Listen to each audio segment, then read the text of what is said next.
Friends, watch full video carefully and अगर आपने अभी तक इस चैनल को सब्सक्राइब नहीं किया है तो इस चैनल को सब्सक्राइब कीजिए नीचे दिए गए रेड सब्सक्राइब बटन को क्लिक करके और उसके साथ वाले बेल आइकन को भी क्लिक जरूर करिए। इससे आपको हर नई वीडियो की नोटिफिकेशंस रेगुलरली मिलती रहेगी। अरब भूगोलवेत्ता यूनानी और रोमन साम्राज्यों के पतन के पश्चात यूरोप में राजनीतिक अस्थिरता और राज्यों के विकास का समय था, जिसमें भौगोलिक ज्ञान पर अंधविश्वास का पर्दा छा गया था और यूनानी और रोमन मान्यताओं को भुला दिया गया था।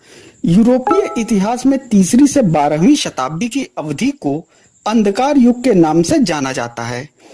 पूर्व मध्यकाल में जब यूरोप में भौगोलिक ज्ञान समाप्त हो रहा था, तब अरब के भूगोलवेत्ता विकास, चिंतन और नवीन आविष्कारों से भौगोलिक ज्ञान में उच्च स्तरीय वृद्धि करने में जुटे हुए थे। अरब भूगोलवेत्ताओं ने खगोलिकी, गणितीय भूगोल, प्रादेशिक भूगोल, भौतिक भूगोल, मानचित्र कला आदि में उल्लेखनीय प्रगति की थी। उन्होंने भौगोलिक चिंतन और अध्ययन विधि को नवीन दिशा प्रदान करने का भी प्रयास किया था। मोहम्मद अब्दुल कासिम मेसोपोटामिया के नासिबिन नगर में जन्मे मोहम्मद कासिम बगदाद के निवासी थे। इन्हें इब्न हालक अबू अल मोहम्मद कासिम के नाम से भी जाना जाता है। उन्होंने पैदल ही अनेक देशों की यात्राएं की थी।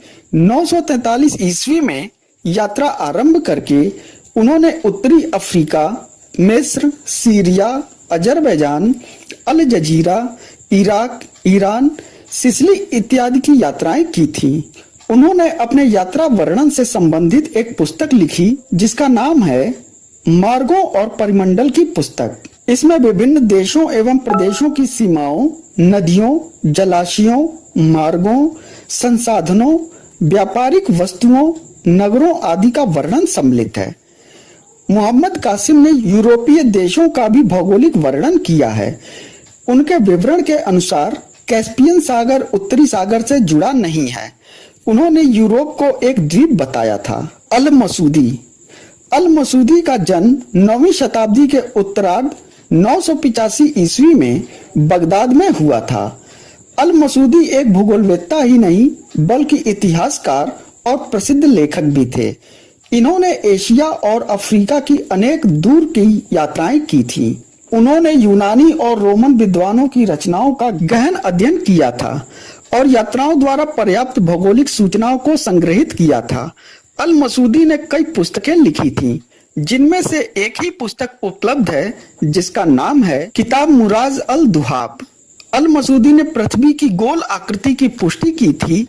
उन्होंने अरब सागर को बृहत्तम सागर बताया था और साथ ही अरब और चीन के जलीय मार्ग में 7 सागरों का वर्णन किया था।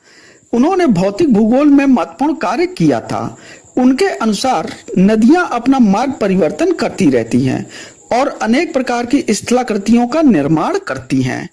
उनके अनुसार पृथ्वी का कोई ऐसा स्थान नहीं है जो हमेशा जलाच्छादित रहा हो और ऐसा भी नहीं है कि कोई भूमि हमेशा स्थल ही रही हो। हमेशा परिवर्तन होता रहता है। उन्होंने बंगाल की खाड़ी की मानसूनी हवाओं का वर्णन एक मौसम विज्ञान की दृष्टि से किया है। अल मसूदी ने मनुष्य और पर्यावरण के पारस्परिक संबंध स्थापित करने का भी उल्लेखनीय प्रयास किया था। अल मसूदी का योगदान प्रादेशिक भूगोल में भी था। उन्होंने सीरिया, फारस, मध्य एशिया, मेसोपोटामिया तथा अन्य यात्रा किए गए देशों की प्रादेशिक विशेषताओं का वास्तविक वर्णन किया है। उन्होंने विश्व को 14 जलवायु प्रदेशों में विभक्त किया था। अल बरूनी का जन्म मध्य एशिया के उज्बेकिस्तान के ख्वारिज्म नगर के समीप सरदरिया के तट पर स्थित बीरून नामक स्थान पर हुआ था। इनका बचपन का नाम अबू रिहान मोहम्मद था।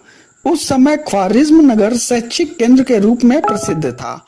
अल बरूनी ने यहीं से शिक्षा ग्रहण की थी। अल बरूनी उज्बेकिस्तान से गजनी आए थे और वहां से भारत की भी यात्राएं की थी। उन्होंने धर्म, दर्शन, गणित, ज्योतिष, इतिहास, औषधि विज्ञान की शिक्षा ग्रहण की थी। बाद में उन्होंने अरबी के अतिरिक्त फारसी, यूनानी, संस्कृत आदि भाषाओं को भी सीखा था। अल बरूनी एक महान विद्वान और बहुआयामी प्रतिभा के धनी थे।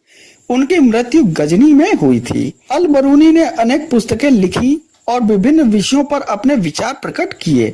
अल बरूनी के प्रमुख ग्रंथों में किताब अल हिंद, तारीखे अल हिंद, कानून अल मसूदी, अल तहदीद आदि प्रमुख हैं। उन्होंने पतंजलि के प्रसिद्ध संस्कृत ग्रंथ महाभाष्य का अरबी भाषा में अनुवाद भी किया था। अल बरूनी ने भूगोल संबंधी 27 पुस्तकें लिखी थी, जिनमें से 12 पुस्तकें मानचित्र कला, भूगणित और जलवायु विज्ञान पर थीं। अन्य पुस्तकें धूमकेतुओं, उल्काओं, सर्वेक्षण आदि से संबंधित थी। अल बरूनी का प्रमुख योगदान खगोल विज्ञान, गणितीय भूगोल और प्रादेशिक भूगोल में था। अल इदरीसी 12वीं शताब्दी के अग्रणीय भूगोलवेत्ता थे, जिनका मौलिक नाम अबू अब्द अल्लाह मुहम्मद था। उनका जन्म मोरक्को के उत्तर में स्थित क्वेटो स्थान पर हुआ था।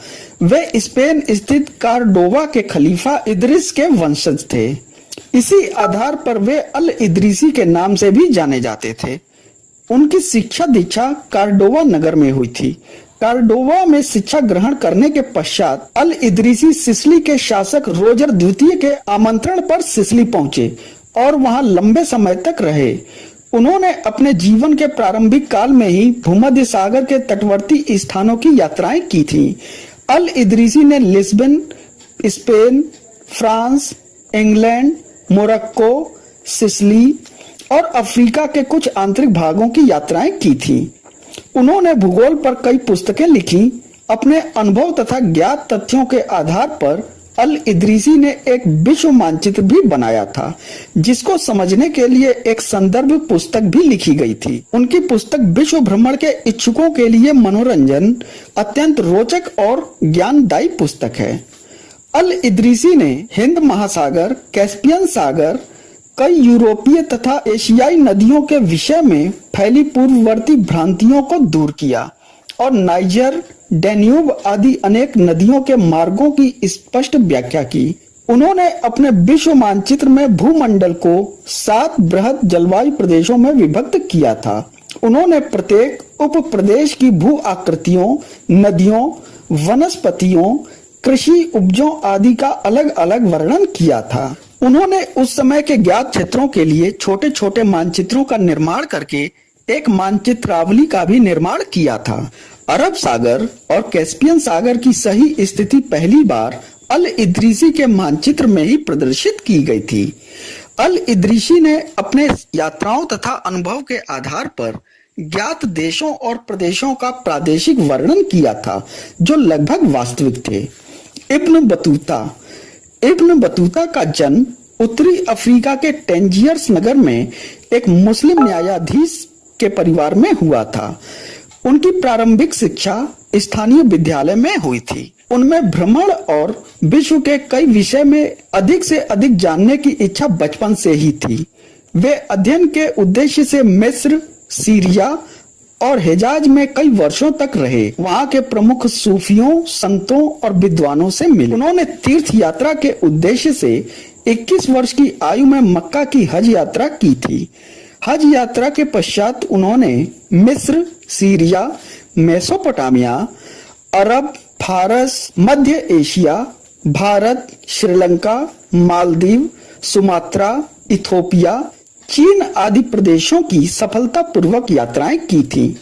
इब्न बतूता ने अफ्रीका के पूर्वी तट के सहारे दक्षिण की ओर समुद्री मार्ग से भूमध्य रेखा से 10 डिग्री दक्षिण में किल्वा स्थान तक यात्रा की थी। एशिया से अनातोलिया, बुखारा और अफगानिस्तान होते हुए हिंद कुश पर्वत के दर्रे से होकर 1333 ईस्वी में इब्न बतूता भारत पहुंचे थे। भारत में तत्कालीन बादशाह मोहम्मद बिन तुगलक ने उन्हें काजी न्यायाधीश के रूप में नियुक्त किया था। इस प्रकार वह भारत में 8 वर्षों तक रहे और भारत की विस्तृत यात्राएं की। भारत से वह मालदीव, श्रीलंका, मलाया होते हुए समुद्री मार्ग से चीन के कैंटन नगर तक गए और वहां से पुनः मोरक्को वापस चले गए। यह यात्रा लगभग 30 वर्षों में पूर्ण हुई थी। कुछ वर्षों बाद उन्होंने सहारा को पार करके नाइजर के तट पर स्थित टिम्बकटू तक यात्रा की थी। इस प्रकार उनका अधिकांश जीवन यात्राओं में ही बीता था। इब्न बतूता ने अपनी यात्राओं के अनुभवों तथा विभिन्न स्थानों, नगरों, प्रदेशों आदि की विशेषताओं, इमारतों आदि का विस्तृत वर्णन अपनी रचनाओं में किया है। उन्होंने रेहला नामक पुस्तक लिखी थी जिसमें अनेक इस्लामिक देशों की मिट्टियों, कृषि, अर्थव्यवस्था, राजनीतिक इतिहास आदि का वर्णन किया गया है। वास्तव में वह एक भ्रमणशील भूगोलवेत्ता थे जिनका उद्देश्य विश्व के विभिन्न स्थानों और देशों की यात्रा करना था और वहां के प्राकृतिक, आर्थिक, सामाजिक, सांस्कृतिक तथा राजनीतिक दशाओं से परिचित होना और उनका वर्णन करना था। इब्न खाल्दून को अंतिम अरब विद्वान माना जाता है जिन्होंने भूगोल के क्षेत्र में महत्वपूर्ण योगदान किया था। उनका जन्म अल्जीरिया में हुआ था। वे अल्जीरिया, ट्यूनीशिया, स्पेन और मिस्र में रहे थे। उन्होंने 1377 में अपनी प्रसिद्ध पुस्तक मुकद्दिमा को पूरा कर लिया था। यह पुस्तक 6 खंडों में विभाजित है। सभ्यता, भूगोल और मानव विज्ञान, चलवासी और स्वामी संस्कृति, राजवंश और राज्य, ग्रामीण और नगरीय जीवन, जीवन यापन के साधन तथा विज्ञानों का वर्गीकरण। इब्न खाल्दून को एक कुशल इतिहासकार और समाजशास्त्री के रूप में जाना जाता है। उन्होंने अपनी पुस्तक में विभिन्न सामाजिक संगठनों की विकास अवस्थाओं की व्याख्या के साथ ही मरुस्थल के चलवासी जीवन को सर्वाधिक आदिम और पवित्र बताया था। जनसंख्या वितरण के संदर्भ में इब्न खाल्दून का विचार था कि उत्तरी गोलार्ध में दक्षिणी गोलार्ध की तुलना में जनसंख्या सघन है और भूमध्य रेखा के सहारे जनसंख्या अत्यंत विरल है। समय के साथ जनसंख्या में वृद्धि होती है और बस्ती बढ़ती हुई आगे चलकर नगर का रूप ले लेती है। बड़े नगरों का आरंभ पहले लघु बस्तियों के रूप में होता है। मानव पर पर्यावरण के प्रभाव की विवेचना करते हुए इब्न खाल्दून ने लिखा है कि भूमध्य रेखा के निकट निवास करने वाले लोग तेज धूप के कारण काले हो जाते हैं। इस प्रकार मनुष्य और पर्यावरण के मध्य संबंध स्थापित करते हुए पर्यावरण को अधिक महत्वपूर्ण बताने वाले इब्न खाल्दून को विश्व का प्रथम पर्यावरणीय नियतिवादी कहा जाता है।